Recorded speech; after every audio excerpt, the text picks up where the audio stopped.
بسم اللہ الرحمن الرحیم الحمدللہ رب العالمین والصلاة والسلام علی اشرف الانبیاء و سید المرسلین۔ الحمدللہ آج کی اس نشست میں 28ویں پارے کی تکمیل ہوئی ہے، اور جو بھی صورتیں باقی تھیں سورۃ التغابن کا کچھ حصہ اور اس کے ساتھ سورۃ الطلاق اور سورۃ التحریم کی تلاوت کی گئی ہے۔ ناظرین، آج کی جو تلاوت کا آغاز ہوا ہے سورۃ التغابن کی آیت نمبر 11 سے، ارشاد ربانی ہے کہ ما اصاب من مصیبت الا باذن اللہ، کہ جس کو جو بھی مصیبت پہنچتی ہے اللہ کے حکم اور اللہ کے اذن سے پہنچتی ہے۔ ومن یؤمن باللہ یہد قلبہ، اور جو شخص اللہ پر ایمان رکھتا ہو تو اللہ اس کے دل کو ہدایت عطا فرما دیتا ہے۔ اس میں گویا کہ یہ اشارہ دیا گیا ہے کہ اگر تم پر کوئی آزمائشیں آتی ہیں، تکلیفیں آتی ہیں، تو ان میں بے صبری کا مظاہرہ کرنا، زبان سے ایسے شکوے کرنا کہ جو ایمان کے نور سے محروم کر دیں یا بعض اوقات ایمان سے ہی محروم کر دیں، تو ایک صاحب ایمان کو زیب نہیں دیتا۔ وہ اپنے مولا کی طرف رجوع کرے، اللہ تبارک و تعالیٰ کی طرف رجوع کرے۔ یہ ایک صاحب ایمان کی گویا کہ صفت کی طرف اشارہ فرمایا گیا ہے۔ یہاں پر علماء مفسرین نے ایک حدیث بھی صحیح بخاری اور صحیح مسلم کے حوالے سے بیان کی ہے، یہ بھی ہمارے لیے یقیناً قابل غور بھی ہے اور ایک تسلی کا سامان بھی ہے کہ سرکار دو عالم صلی اللہ علیہ وسلم فرماتے ہیں کہ عجبا للمؤمن، صاحب ایمان کی حالت تعجب خیز ہے کہ اگر اللہ تبارک و تعالیٰ اس کے بارے میں جو فیصلہ کرے وہی اس کے لیے بہتر ہوتا ہے۔ اگر اسے تکلیف پہنچے اور اس پر وہ صبر کرے تو یہ تکلیف اس کے لیے بہتر ہے، اور اگر اسے کوئی مسرت اور خوشی حاصل ہو اور اس پر وہ شکر کرے تو یہ اس کے لیے بہتر ہے۔ اور فرمائے کہ یہ سعادت صرف مومن کے لیے خاص ہے۔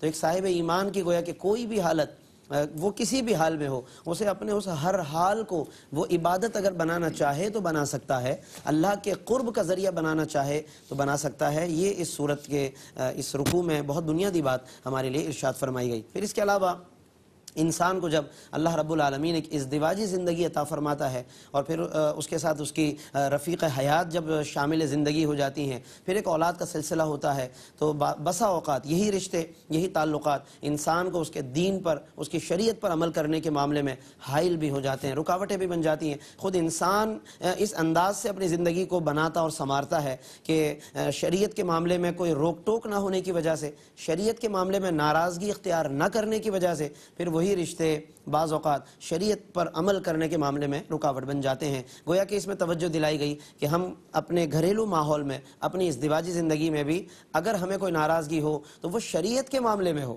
آج دیکھنے میں آتا ہے کہ ہماری اگر کوئی اپنی نجی ضروریات ہیں، ہمارے اپنے کچھ نجی معاملات ہیں، اس میں کوئی کمی کوتاہی ہو جائے تو لڑائی پر آمادہ ہو جاتے ہیں، جھگڑا کرتے ہیں، طلاق تک نوبت آ جاتی۔ اور اگر زوجہ نماز نہیں پڑھ رہی ہیں، شریعت کی کھلم کھلا خلاف ورزیاں ہو رہی ہیں، تو دیکھا یہ جاتا ہے کہ اس پر نہ اس پہ کوئی کراہت قلبی ہے، نہ کوئی اس پر جھگڑا ہوتا ہے۔ یہ بہت سے گھرانوں کی میں بات کر رہا ہوں، لیکن ظاہر ہے کہ ایسے اچھے لوگ بھی موجود ہیں کہ جو بہرحال فالو کرتے ہیں شریعت مطہرہ کو۔ تو قرآن کریم کی اس آیت کو ضرور ذہن میں رکھنا چاہیے، ان من ازواجکم و اولادکم عدوا لکم، کہ تمہاری کچھ ازواج، یعنی تمام گھرانوں کا معاملہ ایسا نہیں ہے، اس لیے قرآن نے من کا لفظ استعمال کیا۔ کچھ ازواج و اولادکم، کچھ اولادیں، عدوا لکم، تمہارے لیے وہ دشمن ہو جاتے ہیں، فاحذروہم، تو ضرور ہوشیار رہو۔ یعنی ہوشیاری سے مراد ہے کہ اپنے دین کو دیکھو کہ کہیں وہ تو پامال نہیں ہو رہا۔ اس لیے ہمیں شروع سے ان تمام احکام کو اعتدال کے انداز میں، حکمت بھرے لہجے میں آہستہ آہستہ انہیں دین بتائیں، دین سے آگاہ کریں، تاکہ وہ بھی اپنے ان مطالبات کی معاملے میں اعتدال پر رہیں کہ جو خدا نخواستہ کوئی مطالبہ خلاف شرع ہو تو ہم پہلے سے انہیں آگاہ کر چکے ہوں، ان کا ذہن بنا چکے ہوں۔ اور اس کے بعد ہی پھر آیت 15 میں ارشاد فرما دیا کہ انما اموالکم و اولادکم فتنہ، بے شک تمہارے مال اور تمہاری اولاد تمہارے لیے بڑی آزمائش ہیں۔ یعنی یہ آزمائش کا پہلو یہی ہے کہ اگر یہی اولاد اور مال و دولت کی محبتیں اگر یاد الہی میں غفلت کا باعث بن رہی ہیں تو یقیناً پھر ایک بہت بڑی آزمائش ہے۔ صاحب ایمان کو ان معاملات میں اعتدال کو ملحوظ رکھنا چاہیے کہ کہیں یہ چیزیں میرے لیے آزمائش اور قیامت کے دن گرفت کا باعث نہ بن جائیں۔ اور اس کے ساتھ ہی ناظرین، آج کی اس نشست میں سورۃ الطلاق کی بھی تلاوت کی گئی ہے، قرآن کریم کی بہت معروف صورتوں میں سے، اور اللہ رب العالمین نے اس میں طلاق کے تعلق سے بہت سے احکام بیان فرمائے۔ خصوصاً جس زمانے میں یہ صورت اتری، وہ دور کے جس میں طلاق کو لوگوں نے، جو پیچھے سے زمانے جاہلیت سے رواج چلا آ رہا تھا کہ جب جتنی مرضی آئیں طلاقیں دے دو اور اس کے بعد پھر رجوع بھی کرتے رہو، لوگوں نے اپنی منمانیوں کے مطابق اس معاملے کو سمجھ رکھا تھا۔ اللہ رب العالمین نے ان تمام معاملات کی کہ جب وہ اسلام کے دامن میں آ گئے تو پھر انہیں اصلاحات عطا فرمائی ہیں اور گھرانوں کی گویا کہ اصلاح فرمائی ہے۔ ارشاد فرمایا کہ اذا طلقتم النساء کہ جب تم طلاق دے بیٹھو یا طلاق دینے کا ارادہ کرو، فطلقوہن لعدتہن تو انہیں طلاق دو ان کی عدت کو ملحوظ رکھتے ہوئے۔ بسا اوقات آدمی طلاق دے دیتا ہے اور وہ ایسا وقت ہوتا ہے کہ اگر عورت ناپاکی میں ہے تو وہ ناپاکی کا جو وقت ہے ظاہر ہے وہ عدت میں کاؤنٹ نہیں ہوتا، یعنی عدت شروع ہو جاتی ہے لیکن وہ شمار میں نہیں آتا وہ ناپاکی کا وقت۔ چنانچہ اس کے بعد پھر 3 مرتبہ وہ ناپاکی کا وقت آنا کہ جس سے وہ فارغ ہو جائے، پھر جا کر کے اس کی عدت پوری ہوتی ہے۔ اب یہ غلطی اس طلاق دینے والے کی ہے کہ جس کے باعث اس عورت پر عدت کا وقت طویل ہو گیا۔ اللہ رب العالمین نے دیکھیے کہ کیسا کریمانہ ایک حکم فرمایا، فطلقوہن کہ اگر جب ارادہ کر ہی لو، نوبت ایسی آ جائے تو پھر جب طلاق دو لعدتہن تو یہ تمام معاملات کو دیکھ کر اور ان کی عدت کو ملحوظ رکھ کر طلاق دو۔ تو یہ تو طلاق کے احکامات اللہ رب العالمین نے بیان فرمائے۔ پھر جب طلاق ہو جاتی ہے تو ظاہر ہے کہ عدت شروع ہو جاتی ہے۔ فرمایا کہ وہ ان کی عدت کو بھی شمار کرو، لا تخرجوہن من بیوتہن اور انہیں اپنے گھروں سے نہ نکال دو۔ ایسا بھی ہوتا تھا کہ جب طلاق ہو گئی تو اب پھر بات ہی ختم ہو گئی، اب کوئی رشتہ نہیں رہا۔ لوگ عدت وفات میں بھی اس طرح کرتے ہیں، عورت کو اس ٹائم اس کے بچوں سمیت نکالنے کی کوشش کرتے ہیں۔ طلاق کے معاملات میں بھی اس طرح کی بے اعتدالیاں نظر آتی ہیں، لیکن ہمیں رجوع کرنے کی ضرورت ہے قرآن کی طرف۔ آج بہت سے لوگ شرعی مسائل معلوم کرتے ہیں، شرعی احکام معلوم کرتے ہیں، لیکن کب؟ جب سب کچھ کر چکے ہوتے ہیں۔ طلاق دے کر پوچھتے ہیں کہ اب شرعی حکم بتائیے، سب کچھ ہو چکا ہوتا ہے، ساری نقصانات کر کے پھر کہتے ہیں جی ہمیں کوئی طلاق کا مسئلہ بتا دیجئے، ہمیں بتائیں اس میں کیا راستہ ہو سکتا ہے، کیا آپشن ہو سکتا ہے۔ یہاں پر دیکھیں قرآن نے فارقوہن کے ساتھ بھی معروف فرمایا، یعنی اگر روکنا ہے اپنے پاس تو بھی اچھے طریقے سے، اور اگر جانے دینا ہے تو بھی اچھے طریقے سے۔ یہ اچھے طریقے کا مطلب یہ ہے کہ اگر انہیں اپنے نکاح سے اب مکمل نکال دینے کا ارادہ کر لیا تو اس میں انہیں پھر جانے دو، لیکن اس میں تان و تشنیع کو اپنا وتیرہ نہ بناؤ۔ آج ہوتا یہ ہے کہ اگر کوئی طلاق دے بیٹھتا ہے پھر اس کے بعد اسے رجوع کرنے کا ارادہ نہیں ہوتا اور اس نے ارادہ کر لیا کہ اب یہ چلی جائے یہاں سے، تو وہ چلی تو جاتی ہے لیکن اس کے بارے میں جگہ جگہ باتیں کرنا، تانے دینا، اپنی صفائیاں بیان کرنا، پاکیزگیاں سنانا اور اس کے پھر بارے میں برائیاں کرتے رہنا، قرآن کریم اس چیز کو ہرگز پسند نہیں کرتا۔ فرمایا او فارقوہن بمعروف، یا اگر انہیں جدا کرو تو وہ بھی معروف کے ساتھ، یعنی عمدہ طریقے سے۔ یہ بھی قرآن کریم نے ایک بہت بنیادی حکم بیان فرمایا۔ اس کے علاوہ ناظرین تقوی کی برکتیں بیان فرمائیں کہ اگر تمہارے دل میں تقوی اور خوف خدا آ جائے تو فرمایا کہ یجعل لہ مخرجا، اللہ کوئی نہ کوئی نجات کا راستہ بنا دیتا ہے،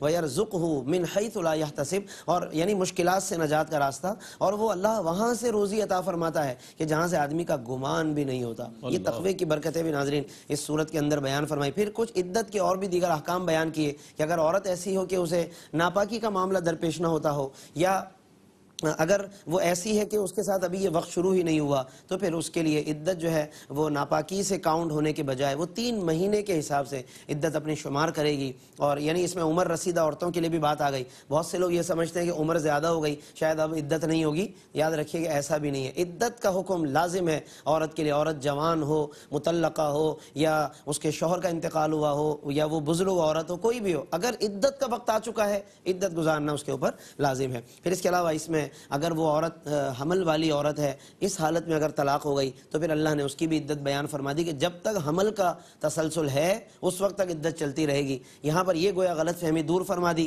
کہ جو بہت سے لوگ سمجھتے ہیں کہ حمل کی حالت میں پتہ نہیں طلاق ہوتی ہے کہ نہیں ہوتی، فرمایا کہ ان کی عدت بیان کر دی، تو جب عدت بیان کر دی تو اس کا مطلب ہے کہ ان کو طلاق واقع ہو جاتی ہے۔ لیکن یہ احتیاط کرنی چاہیے شوہروں کو کہ ایسی حالت میں طلاق نہ دیں کہ ان پر عدت پھر ظاہر ہے کہ طویل ہو جائے گی اور یہ ایک تکلیف دہ سلسلہ ہو۔ پھر خرچ بیان کر دیا، عدت کا خرچہ بیان کر دیا گیا، یہ بھی شوہروں کی ذمہ داری ہے۔ آج بہت سے شوہر صرف طلاق دینا اپنی ذمہ داری سمجھتے ہیں، اللہ نے اجرتیں یعنی وہ جو ان کا خرچہ ہے، نان و نفقہ ہے، وہ ساری چیزیں بیان فرمائی۔ دودھ پلانے کے حوالے سے بھی اجرت کا ذکر قرآن مجید نے فرمایا۔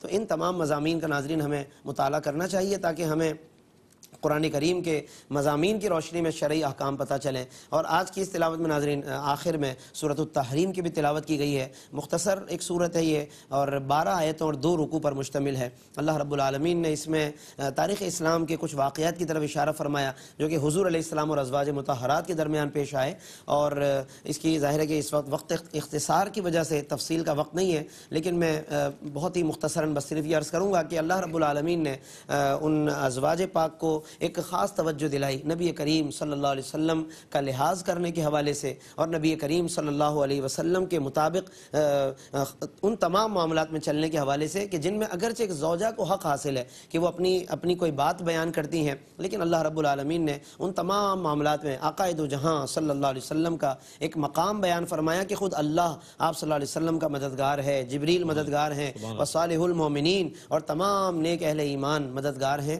یہ تمام باتیں تفصیل اس کی ناظرین بہت زیادہ ہے، پھر کسی وقت انشاءاللہ اس مضمون کو اگلے کسی پارے میں کسی مناسبت سے انشاءاللہ اس کو بیان کریں گے۔ پھر ایک بہت اہم آیت ہے قُوْ أَنفُسَكُمْ وَأَهْلِيكُمْ نَارًا، تربیت اولاد کے حوالے سے اپنے آپ کو بھی آگ سے بچاؤ، اپنے گھر والوں کو بھی جہنم کی آگ سے بچاؤ۔ آج اس کی ضرورت ہے کہ ہم غور کریں۔ ویسے کوئی چھوٹی موٹی آگ لگ جاتی ہے تو اپنے آپ کو بھی بچاتے ہیں، اپنے بچوں کو بھی بچاتے ہیں، سامان کو بھی بچاتے ہیں، مگر قرآن جس آگ سے بچانے کی بات کر رہا ہے یہ نار جہنم ہے، آگ دوزخ کی آگ ہے۔ اس سے بچانے کے لیے ہم کوئی تیاری نہیں کرتے اور اس کے لیے فکر نہیں کرتے، تو آج ہمیں ضرورت ہے کہ ہم اس معاملے میں ضرور غور کریں۔ پھر اللہ رب العالمین نے کچھ مثالی طور پر کچھ لوگوں کا ذکر کیا ہے کہ جن کے حالات میں غور کرو۔ کچھ تو وہ کردار ہیں کہ جو ایمان لائے اور ثابت قدم رہے، اور کچھ وہ ہیں کہ جو کفر پر قائم رہے۔ اللہ نے دونوں طرح کے کردار بیان فرمائے۔ جو ثابت قدمی کی مثالیں ان میں فرعون کی بیوی حضرت بی بی آسیہ جو اسلام لا چکی تھی، اور کس طرح فرعون کے ظلم و ستم کے باوجود وہ قائم و دائم رہی، اور فرعون نے بالآخر ان کو بہت زد و کوب کیا، بہت ان پر ظلم و ستم کیا، لیکن اللہ نے اس عورت کو، اس خاتون کو بہت استقامت عطا فرمائی۔ حضرت بی بی مریم کی استقامت کا بھی ذکر اس میں موجود ہے۔